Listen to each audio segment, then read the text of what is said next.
This is a stimulus and Social Security update. Got some important updates to share with you. President Biden made his big State of the Union speech yesterday, and the biggest reaction was from his talks about Social Security from both the Democrats and Republicans, people calling them liars.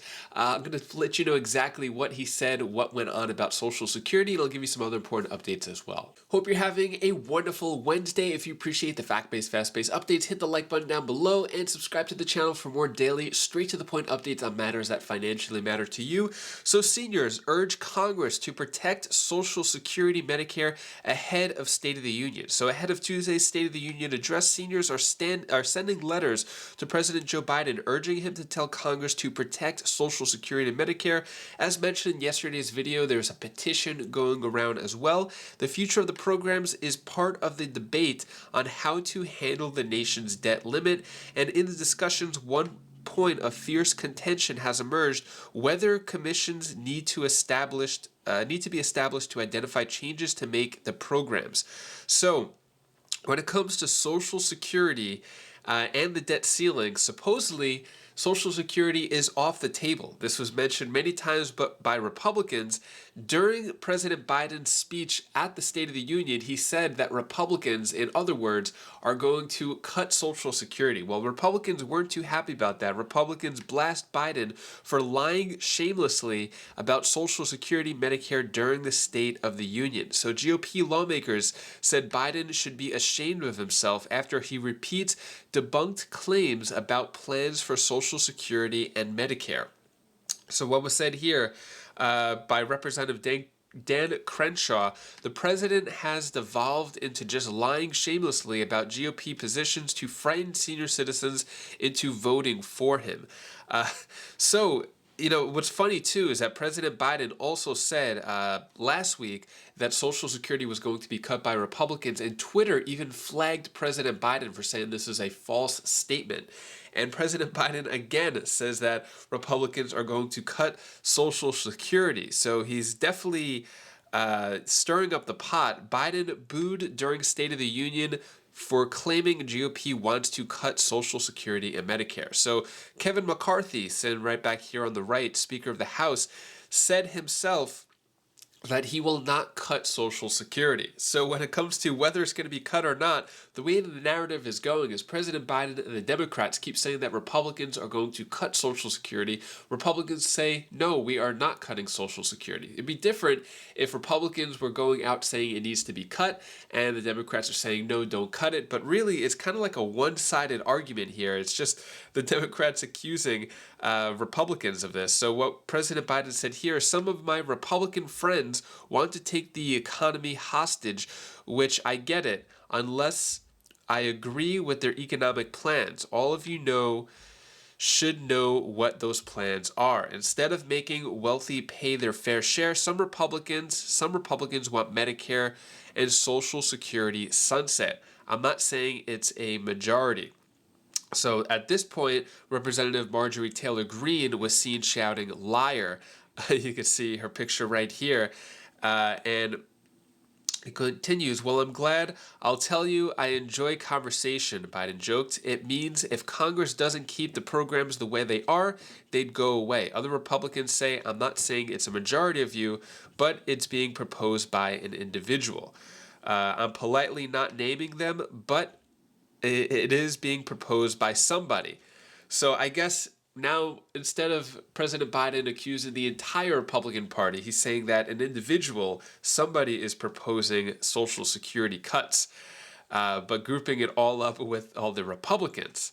What are your thoughts on all this? A little drama here. Take a look at the Democrat perspective on all this. Joining us now is New York Democratic Congresswoman Alexandria Ocasio-Cortez. Standing by for us. I'm sorry about the delay getting to you, Congresswoman. We had this other thing happen. But thank you very much for being with us. Of course. Thanks for having me. Our take from our studio view of the president's speech tonight was that it was unusually interactive. Lawrence O'Donnell used the word combative, described it as the most combative State of the Union speech that he'd ever seen. That was our impression from here. What was your impression in the room, and what did you make of the president's remarks? Absolutely. I may not have served as many terms or have as much experience as other members, but this is my, fourth or fifth now, and I have never seen a State of the Union Union that was so disrupted by members of either party. Even under President Donald Trump, we saw nowhere near the level of jeering, interruption, etc., that we saw by some of, I want to say the extreme elements of the Republican Party, but they are now being embraced and uplifted as the center of the Republican Party. And it's really shocking, even the things that the overall Republican Party refused to stand for. Paying public school teachers, public health policy, basic education policy, raising the wage for some of our lowest paid workers in the United States.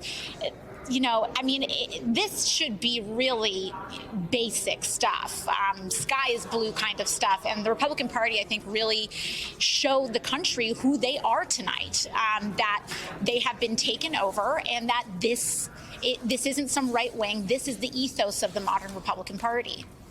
We did see the president focus on economic issues and sort of bread and butter issues and working families, middle-class families, practical issues throughout almost the duration of his speech. He talked a little bit about Ukraine. He talked a little bit about the Roe versus Wade decision for a little bit. He spent considerable time on police violence and trying to get some sort of police reform. But we really saw him talk about nuts and bolts stuff, kitchen table stuff, wages, dignity of work, jobs, healthcare costs, access to healthcare. I have to imagine that in your district, given its profound diversity, both ethnic and economic diversity, that has to be I'm guessing that has to be welcome, just in terms of that being such a large focus of the president's remarks. Yes, absolutely. I do think that the forcefulness of some of the language that he used, calling out Big Pharma by name, really naming these caps that we have passed on the price of insulin, on out-of-pocket costs, it is powerful. And this is some of the most animating issues that touch the material reality of everyday Americans. I think he did a good job of that, while also not letting off corporate greed. As he called out the profit margins of big oil. I think that it was definitely impactful, and it was surprising, I think, even to some of us, compared to some of his past State of the Unions.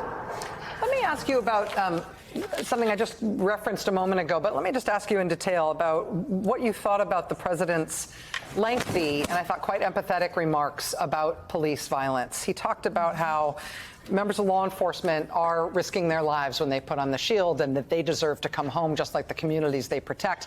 But community members deserve to come home too, and there have been too many people killed, and it's not getting better fast enough. And he spent a lot of time engaging with Tyree Nichols' parents, who were there in the gallery watching, and we know so many other family members of people who've been killed by police were there tonight in the room to pay witness. What do you make of the president's remarks and about what he's substantively proposing? I was surprised by the president's remarks and his focus on reform, focus on justice, and really his focus on centering the families that have been so deeply impacted by police violence and police brutality, and really centering this discussion around reform. If you contrast that with his speech just a year ago, where this two-dimensional frame of fund or defund, and it was, we're going to fund the police. This is a very different conversation, and one that advocates have been asking for a long time. See what is happening on the ground. See and acknowledge the reality that our communities are experiencing, and that this is a problem that has gone unaddressed for far too long. And so for him to stand up there, to name, the George Floyd Justice and Policing Act, which in and of itself, advocates already believe that it doesn't really go far enough to address the core underlying issues, but still for him to name this legislation, it's a long way from just a year ago, where it was really just about how much more money can we pile into these local departments in order to fix this issue. I also think it's an acknowledgement of the fact that this isn't really connected to funding much at all in terms of how we actually lower these instances of horrific violence in communities. And so I thought it was encouraging. I know myself and some other members were kind of waiting for the shoe to drop. We felt like there was kind of this wind up and that there was going to be a but. And I think we were very relieved and surprised that there was no but, that there was just an acknowledgement that this is actually a problem. And we have not really heard a president do that in such a straightforward way in a long time, if ever, in modern politics. It's a really astute point, particularly talking about the distance that President Biden himself has come on this issue, perhaps in his own personal understanding, but also in the way he's willing to talk about it. Thank you for that. And thank you for being here. New York Democratic Congresswoman Alexandria Ocasio-Cortez. It's always a real pleasure to have you with us whenever you can be here. Thank you so much. Thank you. What are your thoughts on that? Let me know down in the comments below. And that is all the news that I have for you today to hopefully cheer you up a bit. Here's my daughter Bella's tip of the day. Oh, hi guys, I didn't see you there. Guys, can I tell you tip of the day because you know, I'm still in South Carolina. I know it looks like in a different place, but let's get over it. Can I tell you the thing that you should really, really actually do when someone's hurt or you're hurt? You should like really do something really good and help them out because that they're hurt. You can't let a person hurt. Stay there. I know you guys would do such a great thing, even better than that. Like help them up or something. I bet you can too. So that's all the advice that I wanted to give to you today. And also this is my sister Kalaya. Say hi. Hi. Bye. Thank you so much for watching. Appreciate all of your support. So yeah, all is good here. If you appreciate how I got straight to the point, hit the like button, subscribe to the channel, and if you want to check out any of my other videos, click right up here, and I'll see you in the next video. Take care, be safe. Thank you for watching.